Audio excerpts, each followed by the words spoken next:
It started with a scream. Not just any scream, but the raw, panicked shout of my cousin Ella from the backyard, her voice slicing through the lazy afternoon like a siren. I sprinted outside, my heart in my throat, to find my great-uncle Bob collapsed under the shade tree, face pale, lips trembling. Instinct took over. I yelled for someone to call an ambulance, grabbed my keys, and bolted for the emergency exit driveway we had installed specifically for situations like this.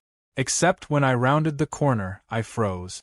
There, arrogantly sprawled across the entire exit, was Karen's monstrous white SUV, its chrome rims glinting like it was mocking me. My hands shook as I pounded on the windows. Nothing. No Karen. No keys. Just a smug little HOA meeting in progress flyer taped to the windshield like that somehow gave her permission to block a literal emergency exit. I backed up, scanned the street for any sign of her, and that's when I saw her, standing 2 houses down at her precious little community beautification gathering, sipping lemonade and laughing like a queen surveying her kingdom. Rage boiled up inside me, but there was no time for anger. Bob needed help. The ambulance wouldn't make it up the main road. It was clogged from a street repair detour, and the back exit was the only clear path. We were trapped. Every second ticking by felt like it was hammering nails into my chest. I sprinted to my neighbor's door, hammering my fists against it without thinking. It swung open almost immediately to reveal Mr. Reynolds, the quiet older gentleman who lived next door. He was normally so soft-spoken that half the street forgot he existed. Not today. His sharp eyes flicked from my face to the blocked exit, instantly taking in everything. Without a word, he reached inside the door, grabbed something, and stepped out. It wasn't until he held it up that I realized what it was. An official badge. Not just any badge, but a judge's badge. State level. His expression was a mixture of stone-cold fury and something that made even me want to step back. As he strode down the street toward Karen like a storm in human form, I knew 2 things immediately. First, my family might just make it through this nightmare. Second, Karen had no idea that the worst day of her life was about to begin.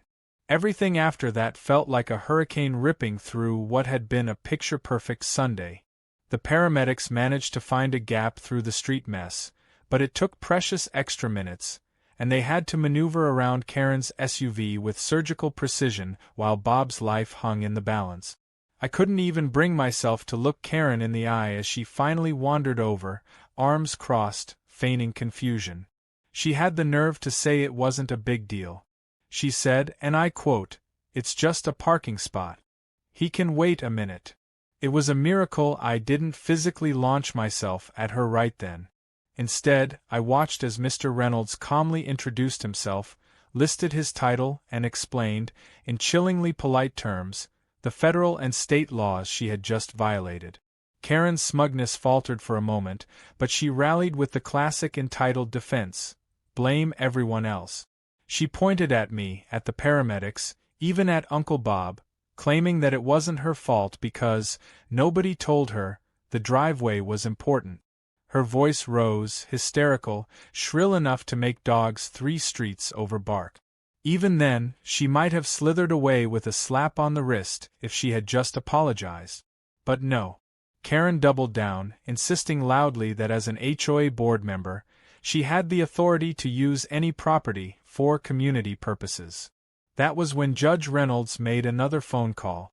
I couldn't hear the exact words, but the clipped, official tone he used sent visible shivers down Karen's spine. She started backing away, mumbling about needing to pick up her kids, but it was too late. The damage was done. The paramedics loaded Bob into the ambulance, and my heart broke watching them rush away without me because there was no room and because precious seconds had already been lost. As the street emptied out and the neighbors, who had gathered at the commotion, began to drift back to their homes, Karen tried to slink away too. She even had the audacity to glare at me like this was somehow my fault. I didn't move. Neither did Reynolds. He stood there, arms folded, watching her with the kind of expression that probably gave attorneys nightmares. He caught my eye and gave a slight nod, a silent reassurance that this was far from over. In the pit of my stomach, I knew the next few days were going to be brutal for Karen. What I didn't know yet was just how completely her entire empire of entitlement was about to come crashing down, not just because of me, but because she had picked the absolute worst possible neighbor to mess with. That night, I couldn't sleep. I kept replaying the scene in my head: Bob's collapsed body, the blocked driveway, Karen's smirking face. I sat by the window, looking out at the dark street, thinking about how close things had come to going horribly wrong. I thought about what Reynolds had said, about laws and rights, about the fact that people like Karen could bully their way through neighborhoods for years, until they messed with the wrong person. Somewhere deep inside, anger mixed with a strange kind of hope. Maybe, just maybe, something good could come out of this. Maybe Karen wasn't just going to get a ticket or a lecture. Maybe she was about to face something bigger. Something that would finally, fully, and publicly hold her accountable. I leaned back in my chair, watching the faint flicker of blue lights from the emergency vehicles still lingering a few streets over, and allowed myself a grim little smile. Tomorrow was a new day, and it was one Karen was never going to forget. Morning broke heavy and gray, like even the sky knew today was going to be a storm. I barely slept, nerves twitching under my skin like live wires. As I pulled open the curtains, I spotted Karen already marching up and down the street like a general inspecting her troop. She carried a clipboard, her cell phone glued to her ear, barking orders to some poor soul on the other end. From the exaggerated way she was waving her arms and glancing toward my house, it was clear I was the villain of her latest story. It didn't take long to find out exactly what she was spinning. An email blast hit every homeowner's inbox by 8 a.m., sent from the HOA board under Karen's signature, claiming that there had been an unfortunate misunderstanding involving unauthorized modifications to my driveway, that my family's improperly marked private access had caused a community disruption, and that the HOA was reviewing appropriate sanctions. I stared at the screen in disbelief, my jaw hanging open. It was such a bald-faced lie that it almost felt surreal, like I had slipped into some bad soap opera where the villain twirled her mustache and laughed over paperwork. I wasn't the only one who thought it was absurd. Within minutes, my neighbor Lisa texted me screenshots, followed by Mr. Reynolds sending a single-line message: "Save all communications." It was both comforting and unsettling at once. He knew this wasn't over. Karen wasn't just digging herself deeper, she was building an entire underground bunker of crazy. By mid-morning, 2 members of the HOA council came knocking at my door. Steve and Martha, 2 of Karen's closest allies, stood there trying to look authoritative, clipboards in hand and awkward half-smiles plastered on their faces. Steve cleared his throat like he was about to deliver a royal proclamation. He informed me that a mandatory compliance review would be conducted regarding my properties, alleged violations, and that fines could be assessed pending the outcome. I asked, very calmly, what violations they were referring to. They exchanged a nervous glance before Martha stumbled out that my emergency driveway had not been approved in writing by the HOA. I nearly laughed. The driveway had been permitted, inspected, and approved by the city years before the HOA even existed in our neighborhood. When I pointed that out, they shifted tactics. Martha suggested maybe I had repainted the driveway improperly, making it harder to identify as private access. It was laughable. There were 2 giant emergency exit-only signs and reflective paint. They were grasping at invisible straws, and badly. I asked if they had brought a written notice or official complaint. They mumbled something about following up by email and quickly retreated down the steps, glancing around like they expected Reynolds to come storming out with a subpoena at any second. And they weren't wrong to be worried. Around noon, a black town car pulled up in front of my house. Out stepped a woman in a dark blue suit carrying a thick manila folder. She introduced herself as Ms. Carter, an investigator assigned to a judicial ethics task force. Apparently, when Reynolds made his calls yesterday, He hadn't been bluffing or even making casual threat. He had filed an official complaint through judicial channels regarding the HOA's obstruction of an emergency route and potential violations of municipal safety code. Carter explained that when a judge reports something like this, it triggers automatic preliminary investigations, especially if it involves public safety risk. She asked if I would be willing to provide a statement and share any footage I had. I didn't hesitate for a second. I loaded every security clip, every photograph, every email Karen had sent onto a flash drive for her. While Carter was inside taking my statement, Karen reappeared. She stood across the street, arms folded, glaring daggers at my house like she could set it on fire with sheer rage. Her friends from the HOA council huddled around her, whispering furiously. It was the first time I saw real fear flicker across Karen's face. She could sense control slipping away, but she wasn't smart enough to realize how completely she had already lost it. That afternoon, she hosted what she called an emergency board meeting on her front lawn, setting up folding chairs like it was a barbecue. About 8 loyalists showed up, sipping sodas and fanning themselves, trying to look serious while Karen ranted. From my porch, I could hear snatches of her speech.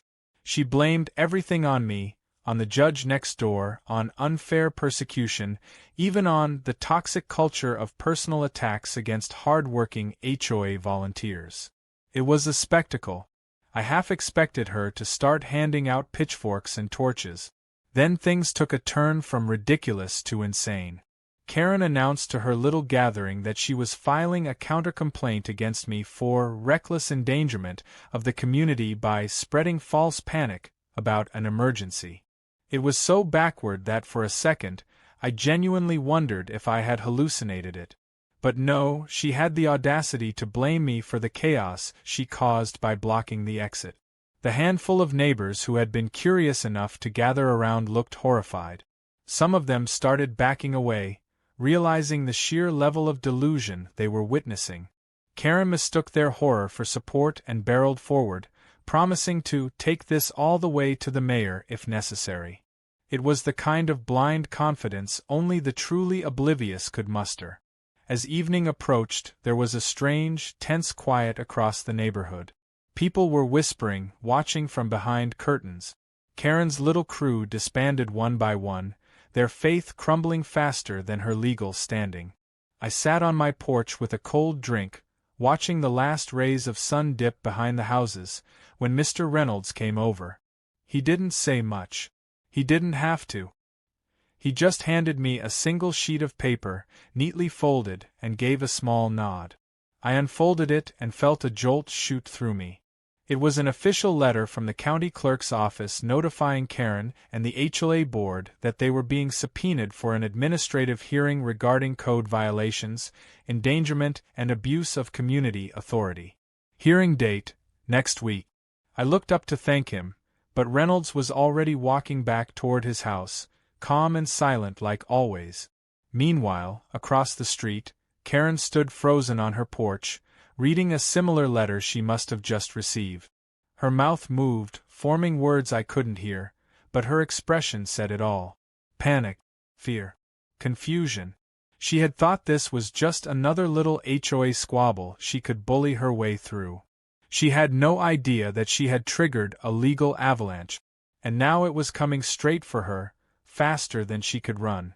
The sun was just rising the next morning when the neighborhood buzz started again, but this time it wasn't chatter. It was the sharp, unmistakable sounds of heavy tires and official boots hitting the pavement. 2 county vehicles rolled into the street, parking right in front of Karen's house.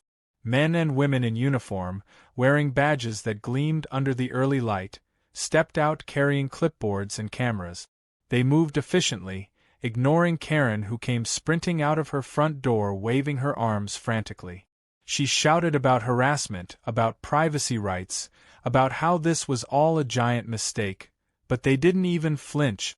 They had orders and a list of violations to investigate, and Karen's tantrum was nothing more than background noise to them. By mid-morning, Karen's SUV was the centerpiece of a full photographic investigation. Tape measures stretched across the emergency exit. Officials took photos from every angle. Neighbors peered through windows or conveniently found reasons to walk their dogs past the scene. Karen paced back and forth like a caged animal, alternately sobbing into her phone and shouting at the investigators. Her friends from the HOA board were nowhere to be seen. Not Steve, not Martha, not any of the people who had smiled and nodded when she was spouting nonsense about my driveway being illegal. She was alone now, and the realization was visibly crushing her. Just when it seemed it couldn't get worse for her, a deputy posted an official notice right on her front door. In bright red letters, it warned that further obstruction of emergency access would not only result in fines but could lead to immediate criminal charges under the state's public endangerment statute. Karen ripped the notice down with shaking hands and screamed so loud I could hear it from my porch. She threw the paper into her yard and stomped on it like a furious toddler. I couldn't help but feel a flicker of satisfaction, but there was also a deeper, colder feeling beneath it. This wasn't over. Not yet. Word spread like wildfire. The official city website updated that afternoon to reflect a pending administrative hearing for serious violations of public safety regulations connected to the HOA's activities. Karen's name wasn't the only one listed. Every officer on the board was summoned too. That sent a fresh wave of panic through the neighborhood. Some board members showed up at Karen's house late that evening, trying to hold a private emergency meeting. It quickly turned into a shouting match loud enough that several neighbors called the non-emergency police line to report a disturbance. Patrol cars showed up within minutes, breaking up the argument before it spilled onto the lawn. Watching them all scatter into the night was like watching rats fleeing a sinking ship. Meanwhile, Reynolds moved quietly behind the scenes. He compiled city ordinances, state laws, even HOA charter clauses that Karen had violated. He wasn't just planning to defend the neighborhood from her insanity.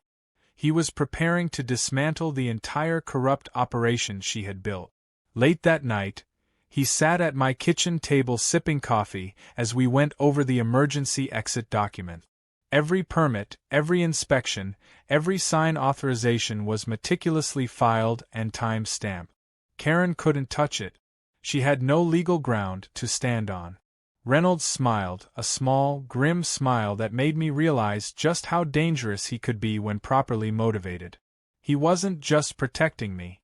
He was protecting every future family who might one day rely on that exit in a real emergency.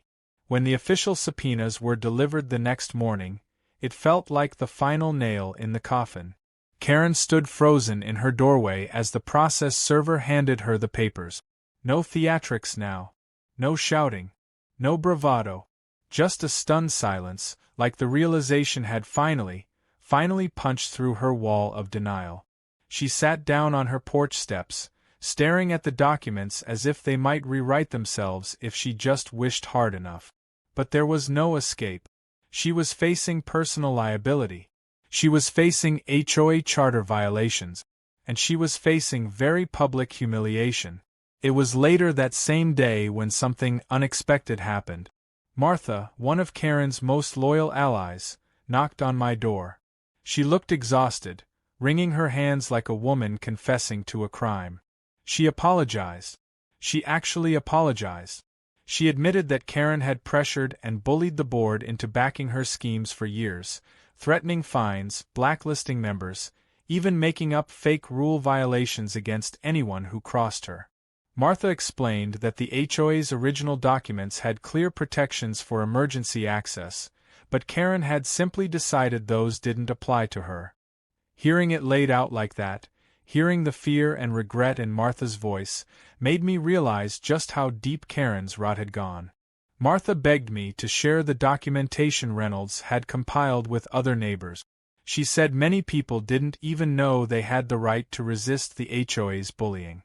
She offered to testify if necessary, willing to stand up in the hearing and tell the truth. I agreed. It was bigger than me now. It was about making sure this never happened to anyone else. Preparations for the hearing moved quickly.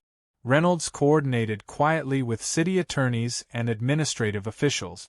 He made sure every duck was in a row, every violation catalogued, every witness ready.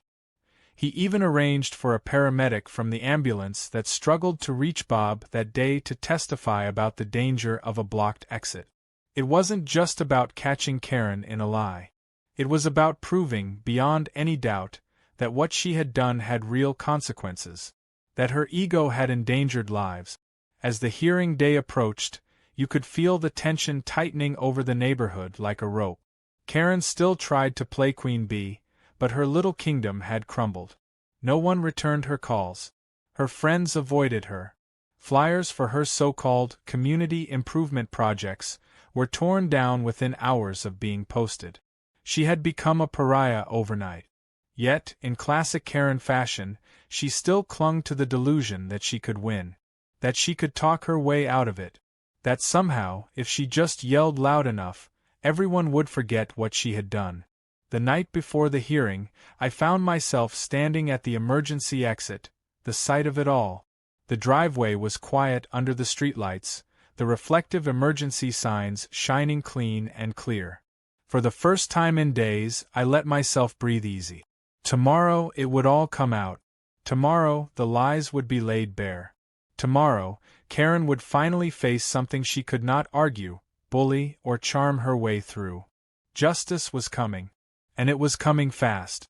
The morning of the hearing felt like the entire neighborhood was holding its breath. Even the birds seemed quieter, the usual early chatter replaced by a tense, eerie silence. I left the house early, papers neatly stacked in my folder, but even without looking, I could feel the eyes of the neighbors watching from behind curtains and half-cracked doors. Everyone knew today was going to decide not just Karen's fate, but the future of the entire HOA that had ruled over them for far too long. At the community center, the hearing room was already buzzing. Rows of chairs were filled with homeowners, some leaning forward eagerly, others nervously shifting in their seats. At the front of the room, a long table was set for the administrative judge and the city officials overseeing the proceedings. The air was thick with anticipation, a mixture of excitement and dread. Karen arrived fashionably late, making a grand entrance like she was attending a gala instead of a public hearing. She wore an expensive-looking suit and carried herself with the same smug superiority that had gotten her into this mess. But the cracks were already showing. Her hair was frazzled at the edges, her makeup a bit too heavy, her smile just a little too forced. Following behind her were Steve and a few other former board members, looking like they'd rather be anywhere else on earth. Karen marched up to the defendant's table, plopping down a massive binder with an exaggerated thud that echoed across the room. It was pure theater, but nobody looked impressed. The administrative judge, a stern woman with sharp glasses and a no-nonsense voice, called the room to order. She outlined the charges clearly: obstruction of an emergency exit, violation of state safety codes, abuse of authority as HOA officers, and reckless endangerment. Karen, speaking for herself and the board, immediately jumped to her feet and launched into a rambling monologue about community spirit, her years of unpaid service, and how she had only ever acted in the neighborhood's best interests. She portrayed herself as a martyr, a misunderstood hero unfairly targeted by a vindictive few. She gestured wildly at the crowd, as if expecting applause. Instead, the room stayed stone silent, the weight of truth hanging in the air. When it came time for evidence, the city's attorney moved swiftly. Photographs of the blocked emergency exit were shown on a large screen, each one more damning than the last. Security footage captured the SUV parked illegally for hours during the emergency, Karen ignoring flashing lights, ignoring shouts for help. Official permits for the emergency driveway were presented, ironclad and irrefutable. A paramedic testified next, describing the delay caused by the blockage and how precious minutes were lost trying to navigate around it. Every word was another nail in Karen's coffin, and the audience could feel it. Her face paled visibly, her earlier bravado wilting under the unrelenting wave of facts.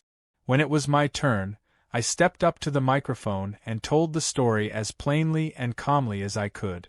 I didn't embellish or rant. I didn't need to. The truth was enough. I described finding Bob collapsed, running to the emergency exit, realizing it was blocked, and the helpless horror of those critical moments ticking away. I kept my voice steady, even when emotion clawed at my throat.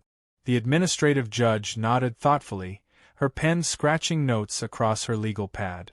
When I finished, there was a pause, a heavy silence that seemed to press down on everyone in the room. Karen's response was nothing short of disastrous. She stood, wagging her finger furiously, accusing me of exaggeration, of staging the entire incident to sabotage her leadership. She claimed I had orchestrated Bob's collapse for sympathy points, a statement so outrageous that gasps rippled through the room. Even the judge's eyebrows shot up in disbelief. Karen realized her mistake too late. She stammered, trying to backtrack, but the damage was already done. Any shred of credibility she might have clung to was obliterated in that instant. Martha, who had once been one of Karen's closest allies, followed me to the stand. Her testimony was devastating. Calmly and clearly, she laid out Karen's history of bullying the board, of ignoring safety warnings, of dismissing legal advice when it suited her. She admitted the board had allowed it for too long out of fear and misplaced loyalty. When she finished, several homeowners actually clapped softly before catching themselves. The judge didn't scold them. She simply allowed it to pass, a silent acknowledgement that the truth had finally been spoken aloud. By the time closing statements arrived, Karen was a shadow of the person who had strutted into the room that morning. Her speech was a rambling, incoherent mess of contradictions and self-pity. She cried at one point, dabbing her eyes with an embroidered handkerchief, but no one in the room seemed moved. The city's attorney, in contrast, gave a precise and brutal summary, laying out every violation in cold, logical order. When the judge finally called for a recess to deliberate, the room exhaled collectively, like a pressure valve being released after days of unbearable tension. The wait wasn't long. 15 minutes later, everyone was called back in. The administrative judge wasted no time. She found Karen and the implicated board members guilty on all charges. The HOA's authority was suspended pending a full reorganization supervised by the city. Karen was fined personally for the maximum amount allowable under municipal code. She was barred from holding any HOA position indefinitely. Worse for her, the judge referred the case to the district attorney for potential criminal charges regarding obstruction of emergency services, a rare but serious step that caused another murmur to roll through the crowd. Karen stood frozen, eyes wide, mouth opening and closing like a fish out of water. It was over. Truly over. Not with a bang or a final shouted argument, but with a cold, decisive series of sentences that stripped away every ounce of the power she had clung to for years. As the room emptied, people lingered outside in small groups, talking animatedly, a sense of relief and cautious hope in the air. No one approached Karen. She sat alone on the courthouse steps, clutching her ruined binder, staring blankly at the ground as if trying to comprehend how everything had slipped through her fingers so completely. I drove home with the windows down, the breeze cool against my face. It felt like the end of a nightmare. But more than that, it felt like a beginning. A chance to rebuild, to create a community that actually cared about safety, fairness, and respect. As I pulled into my driveway, I saw Reynolds standing on his porch, watching. He raised his coffee cup in a small, victorious salute. I returned the gesture, a silent thank you between neighbors who had stood against the storm and refused to be pushed down. In the distance, the emergency exit glinted in the fading afternoon sun, clear and unobstructed, a symbol of a neighborhood finally free. In the days that followed the hearing, it felt like the entire neighborhood had woken up from a bad dream. The tension that had gripped the streets for years seemed to dissolve almost overnight, replaced by a sense of cautious optimism. For the first time in a long while, people lingered outside their homes to chat, children rode their bikes without glares from passing HOA officers, and neighbors who once kept their heads down now waved freely at one another. The power Karen had wielded through fear and manipulation was shattered, and the community was eager to rebuild something better from the wreckage she left behind. The city quickly moved in to reorganize the HOA, appointing an interim trustee to manage essential services and oversee the election of a new board.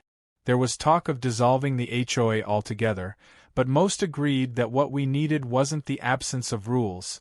It was leadership that actually protected residents instead of terrorizing them. Flyers went out inviting everyone to a special town hall meeting, this time not in a stuffy boardroom controlled by Karen's clique, but at the community park, under the open sky, where anyone could speak. On the day of the town hall, the turnout was massive. Families brought picnic blankets and lawn chairs, kids played nearby, and volunteers set up tables with lemonade and cookies. It didn't look like a political meeting. It looked like a community gathering, the way it should have been all along. I found a spot near the front with Reynolds, who sat quietly, sipping his coffee as always, his presence a silent but powerful reminder of how we got here. The interim trustee welcomed everyone and opened the floor for nominations for the new HOA board. For a moment there was a nervous hush, but then hands shot up, names were called out, and for the first time, people who genuinely cared about the neighborhood stepped forward. No backroom deals, no whispered threats, just open nominations and honest speeches. When it came time to vote, it was almost a formality.